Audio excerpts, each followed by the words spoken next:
जिल्ह्यात विरोधी पक्षाची मी एकमेव आमदार आहे, काँग्रेसची आमदार, बाकी सगळे भाजपचे.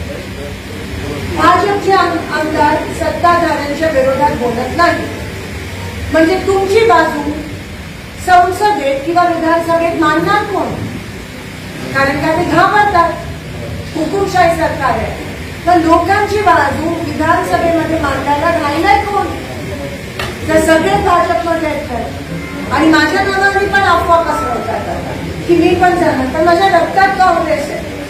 आणि माझ्या रक्तात काँग्रेस काय आहे? माझे वडील काँग्रेसमध्ये आहेत म्हणून नाही, कारण का मी सर्वधर्म समभावामध्ये विश्वास करते. मी गोरगरिबांमध्ये विश्वास ठेवते. मी सामान्य ग्रामस्थांमध्ये विश्वास ठेवते. मी कामावर विश्वास ठेवते. मी लोकशाहीत विश्वास ठेवते. मी संविधानात विश्वास ठेवते. म्हणून मी काँग्रेस सोबत आणि मी ईडीला भीती, कारण का माझ्याकडे कारखाना नाही आहे, माझ्याकडे संसार नाही. नशीब शिंदेसारख्या त्या ह्याच्यात पडले नाही, म्हणून मला ईडीची काय भीती?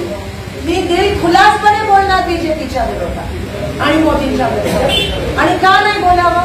की मी ज्या पद्धतीत तुमचा विश्वासघात केलाय, गेले 10 वर्ष तुमच्या बरोबर खेळले की आम्ही हे करू. 15ला जमा झाले वाटत तुमच्या खात्यात.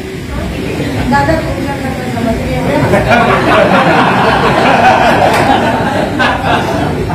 त्या 15ला जमा झाले.